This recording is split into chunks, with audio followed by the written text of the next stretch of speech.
जो BPSC teacher नियमावली है और जो विशिष्ट शिक्षक नियमावली है, इसमें मूलतः सिर्फ अंतर इतना है दोस्तों कि जो विशिष्ट शिक्षक नियमावली है उसका जो पॉइंट नंबर 8 है, इसमें जो वेतन से संबंधित है उसका जिक्र किया गया है, वेतन संरक्षण का जिक्र किया गया है। जबकि जो बीपीएससी टीचर नियमावली है उसमें जो है वेतन संरक्षण का जिक्र नहीं किया गया है। दोस्तों, जो लोग मेरे चैनल को सब्सक्राइब नहीं किए हैं, कृपया चैनल को सब्सक्राइब कर दें। सबसे पहले हम लोग जो बिहार विद्यालय विशिष्ट शिक्षक नियमावली 2023 है दोस्तों, उसका पुनरावलोकन करेंगे। जैसा कि आप देख पा रहे होंगे, 26 दिसंबर 2023 को विशिष्ट शिक्षकों के लिए नियमावली लाया गया था।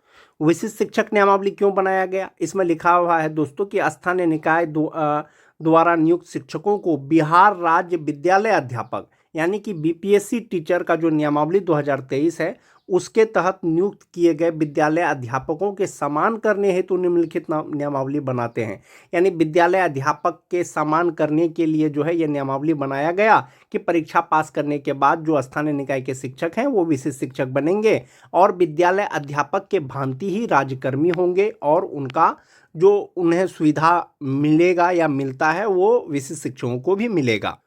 जो बीपीएससी टीचर नियमावली है और जो विशिष्ट शिक्षक नियमावली है, इसमें मूलतः सिर्फ अंतर इतना है दोस्तों कि जो विशिष्ट शिक्षक नियमावली है उसका जो पॉइंट नंबर 8 है, इसमें जो वेतन से संबंधित है उसका जिक्र किया गया है, वेतन संरक्षण का जिक्र किया गया है। जबकि जो बीपीएससी टीचर नियमावली है उसमें जो है वेतन संरक्षण का जिक्र नहीं किया गया है। 8.1 में दिया गया है कि विशिष्ट शिक्षक स्थानीय निकाय नियमावली 2020 के तहत उन्हें प्रदान किए गए पूर्ण वेतन संरक्षण यानी पे प्रोटेक्शन प्राप्त करेंगे। पूर्ण वेतन संरक्षण और पे प्रोटेक्शन का बाद दोस्तों विशिष्ट शिक्षक नियमावली 2023 में ये पॉइंट नंबर 8 में अंकित है। इसीलिए जब तक फिक्सेशन नहीं हुआ है दोस्तों, आपको 25,000 या 25,750 जो मूल वेतन है 125 का, उसके आधार पर उनको वेतन मिलेगा। लेकिन जैसे ही वेतन निर्धारण होगा दोस्तों, तो वेतन निर्धारण जो होगा वो वेतन संरक्षण यानी पूर्ण वेतन संरक्षण का लाभ दिया जाएगा, उसके आधार पर उनका वेतन निर्धारण होगा। एक ये चीज हो गया। इसमें एक चीज है दोस्तों कि इसके अलावा इस नियमावली के प्रभावी होने पर उनका वेतन फिटमैन मैट्रिक्स के अनुसार दे होगा। अब फिटमैन मैट्रिक्स क्या होता है, एक चीज है दोस्तों, फिटमैन मैट्रिक्स का मतलब हुआ कि जो आपका वेतन संरक्षण है, पूर्ण वेतन संरक्षण है, नियोजित रहते हुए जो आपका मूल वेतन था वो कहाँ पर फिट बैठेगा, जो फिटमैन मैट्रिक्स टेबल है वो देखना होगा। जहाँ पर फिट बैठेगा आपको उस इंडेक्स के अनुसार वेतन मिलेगा। उसके बाद है दोस्तों कि फिटमैन मैट्रिक्स अनुलग्न क के अनुसार फिटमैन मैट्रिक्स इस नियमावली के विशिष्ट शिक्षकों को इंगित करता है। तो विशिष्ट शिक्षकों को जो अनुमान्य वेतन मिलेगा वो फिटमैन मैट्रिक्स टेबल के अनुसार मिलेगा और जो वेतन निर्धारण होगा दोस्तों उसमें जो है पूर्ण वेतन संरक्षण के अनुसार वेतन निर्धारण होगा। इसमें किसी भी प्रकार का संशय नहीं होना चाहिए क्योंकि ये नियमावली में इसको दिया गया है दोस्तों और नियमावली के अनुसार ही स्थानीय निकाय के शिक्षक राज्यकर्मी बने हैं, विशिष्ट शिक्षक बने हैं। जब कभी भी आने वाले समय में आपका वेतन निर्धारण होगा, सैलरी फिक्सेशन होगा, उसमें ये चीज़ का ध्यान रखा जाएगा पूर्ण वेतन संरक्षण का। इससे पहले भी बहुत से जिला के द्वारा जो वेतन निर्धारण से संबंधित जो पत्र आया था दोस्तों, उसमें स्पष्ट जिक्र किया हुआ रहता था कि विशिष्ट शिक्षकों का वेतन निर्धारण किया जाए, लेकिन कैसे किया जाए, उनके वेतन संरक्षण को ध्यान में रखते हुए किया जाए। जो 1 to 5 यानी बेसिक ग्रेड के शिक्षक हैं उनका जो फिटमैन मैट्रिक्स टेबल है यही वो फिटमैन मैट्रिक्स टेबल है। इसमें इंडेक्स शुरू है 1 से यानी स्टार्टिंग बेसिक पे 1 to 5 का 25,000, 6 to 8 का 28,000, 9 10 का 31,000 और 11 12 का 32,000 है। ये स्टार्टिंग बेसिक है दोस्तों। विशिष्ट शिक्षक जो बने हैं, जो नियोजित थे, इस इंडेक्स के अनुसार इसके आसपास में हो सकता है कि उनका कुछ बेसिक पे होगा उस समय जब उनको दिसंबर 2024 तक जब उनको वेतन मिला होगा, तो वो वाला बेसिक पे जो जनवरी में एक इंक्रीमेंट के साथ में वो कहाँ पर फिट बैठेगा। आप एग्जाम्पल के तौर पर आप ऐसे समझ सकते हैं, जो 2003 के नियोजित शिक्षक हैं जो अभी तक विशिष्ट शिक्षक नहीं बने हैं, उनका बेसिक पे जनवरी 2025 से 31,340 रुपया होना चाहिए। जब जनवरी 2025 से नियोजित का बेसिक पे 31,340 रुपया हुआ तो संभवतः जो विशिष्ट शिक्षक होंगे नियमावली के अनुसार, पूर्ण वेतन संरक्षण के अनुसार उनका जो बेसिक पे होगा वो 31,340 से कम नहीं होगा, उसके बराबर का होगा या उससे ज़्यादा का होगा। तो आप देखेंगे कि ये जो 31,440 रुपया है इस इंडेक्स में कहाँ पर फिट बैठता है, तो आप देखेंगे कि इंडेक्स 9 पर फिट बैठता है और 31,340 रुपया के जो आसपास का जो बेसिक पे है वो 31,670 रुपया है। तो इसका मतलब है कि जो 2003 के शिक्षक हैं उनका जो वेतन निर्धारण होगा वो 31,670 रुपया पे होगा। एक ये चीज़ क्लियर हो गया दोस्तों। जो टीटी पास शिक्षक हैं जनवरी 2025 से उनका बेसिक पे 27,010 रुपया होता है नियोजित रहते हुए। तो अब आप ये देखिए कि ये जो 27,010 रुपया है ये इस इंडेक्स में कहाँ पर बैठेगा। तो देखिएगा कि 26,520 27,000 से कम है, पूर्ण वेतन संरक्षण के अनुसार उनका बेसिक पे कम नहीं होना चाहिए। तो 27,010 रुपया जो फिट बैठेगा वो इंडेक्स 4 पे फिट बैठेगा और वो 27,320 रुपया हो जाएगा। वेतन निर्धारण नहीं होने का जो मेन समस्या पहले था दोस्तों, जो HRMS पोर्टल पर वेतन निर्धारण होगा उसमें जो है ये जो सैलरी इंडेक्स है वो बेसिक पे 1 to 5 का 28,140 तक ही खुल रहा था या शो कर रहा था। अब HRMS पोर्टल पर सभी बेसिक पे को अपडेट कर दिया गया है। अब विशिष्ट शिक्षकों का वेतन निर्धारण बहुत जल्द हो जाएगा और वेतन निर्धारण जो होगा आपका इसी इंडेक्स के अनुसार होगा कि आपका बेसिक पे कितना होना चाहिए, किस आधार पर होगा। 6 to 8 में दोस्तों ज़्यादा दिक्कत नहीं है। 6 to 8 में इसलिए दिक्कत नहीं है, उनका बेसिक पे या तो 28,000 होगा या 28,840 रुपया होगा। जिनकी बहाली ट्रेन के रूप में हुई थी उनका 29,700 रुपया होगा। इसी तीनों बेसिक पे में से एक होना चाहिए। जो 2022 के हैं छठा फेज वाले हैं उनका 28,000 बेसिक पे होगा। जिनकी बहाली अनट्रेन के रूप में हुई थी 28,840 रुपया होगा। जिनकी बहाली ट्रेन के रूप में हुई थी 29,700 रुपया होगा। संभवतः जो वेतन निर्धारण होगा जो बेसिक पे होगा इसी इंडेक्स के अनुसार 1 to 5 का, इसी इंडेक्स के अनुसार 6 to 8 का, इसी इंडेक्स के अनुसार 9 to 10 का, इसी इंडेक्स के अनुसार 11 12 का होगा। अब जो मोस्ट इंपॉर्टेंट चीज़ है दोस्तों वो है इंडेक्स, कि आपका जो बेसिक पे फिट आ रहा है वो कौन सा इंडेक्स में आ रहा है। इंडेक्स और लेबल दोनों अलग अलग चीज़ है दोस्तों। इंडेक्स का मतलब हुआ कि आपका बेसिक पे कहाँ फिट बैठ रहा है। अगर नियोजित की बात करें जो 22,600 रुपया है वो इंडेक्स 3 में है, 23,280 रुपया है वो इंडेक्स 4 में है, 26,210 रुपया है वो इंडेक्स 8 में है, 27,010 रुपया है वो इंडेक्स 9 में है, ये नियोजित का है। उसी तरह से जो 30,420 रुपया है वो इंडेक्स 13 में है और जो 31,340 रुपया है वो इंडेक्स 14 में है, ये नियोजित का हो गया। जब वेतन निर्धारण होगा पूर्ण वेतन संरक्षण को देखते हुए तो ये जो 22,600 रुपया है इंडेक्स 3 का और जो 23,280 रुपया है इंडेक्स 4 का यानी 3 और 4 का, ये 22,600 23,280 ये जो 25,000 है इससे तो बहुत कम है।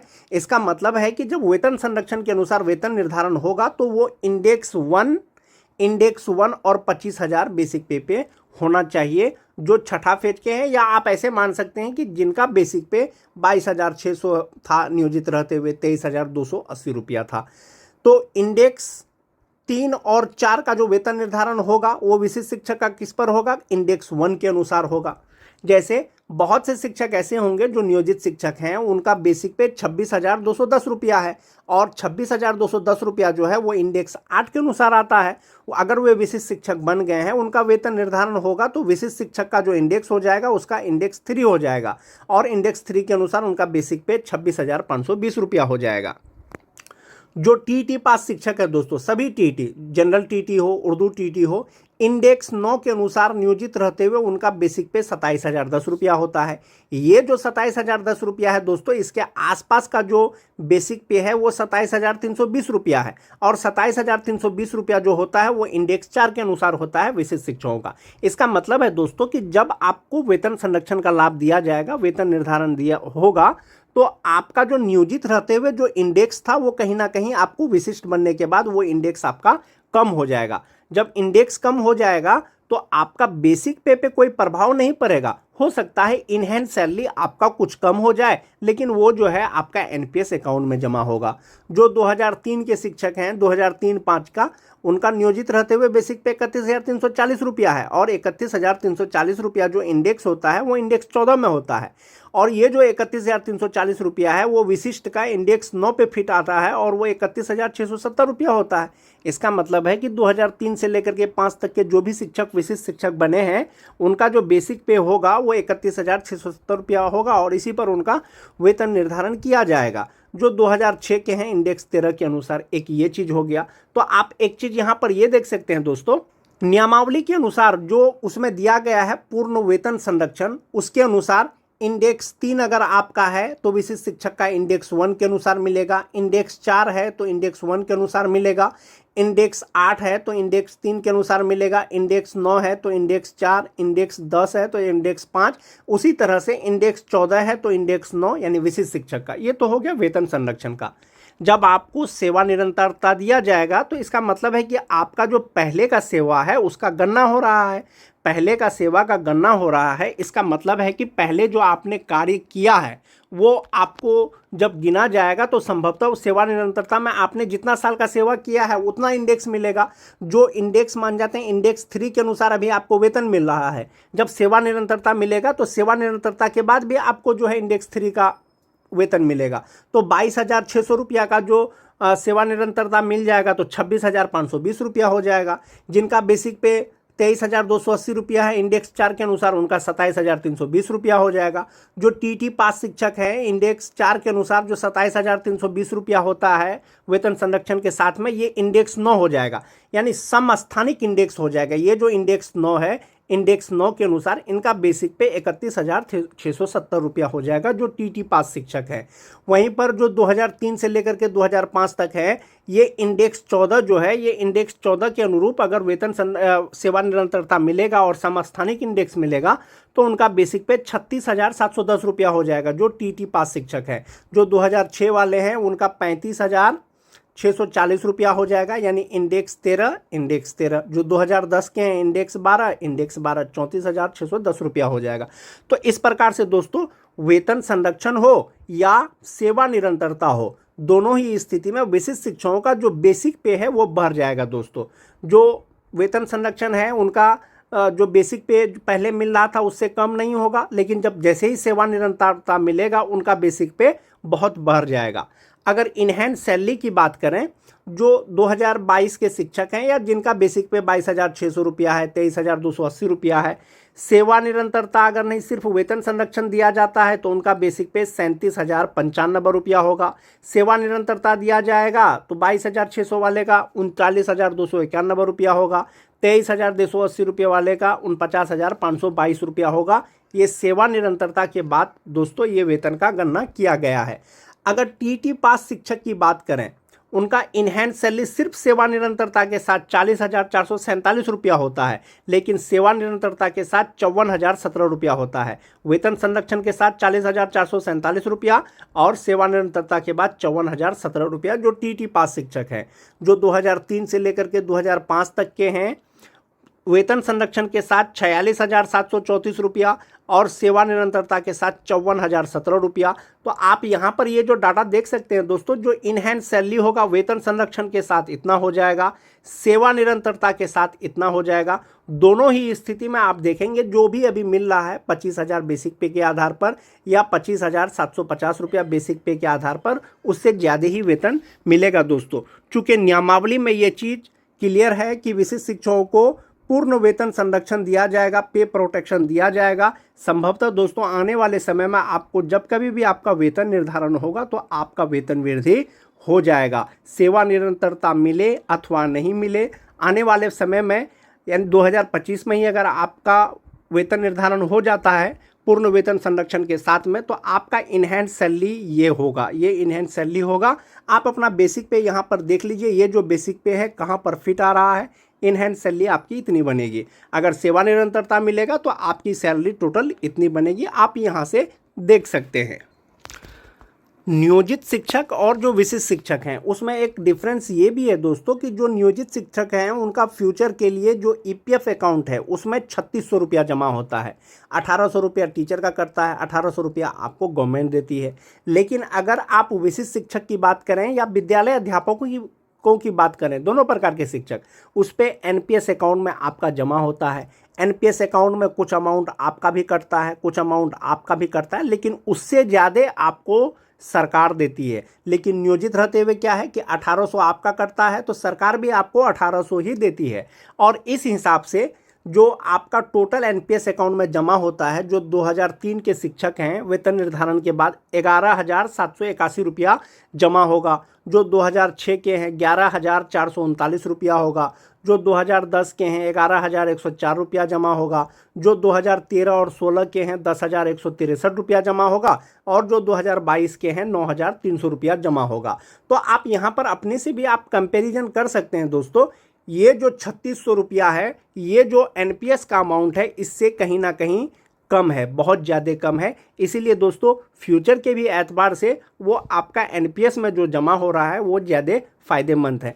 मैं आपको ये वीडियो में दोस्तों सिर्फ सैलरी का कैलकुलेट करके ही बता रहा हूँ कि आपको जो इनहैंस सैलरी मिलेगा कितना मिलेगा, क्या प्रभाव पड़ सकता है सेवा निरंतरता के भी साथ और वेतन संरक्षण के भी साथ में, वो आप अपना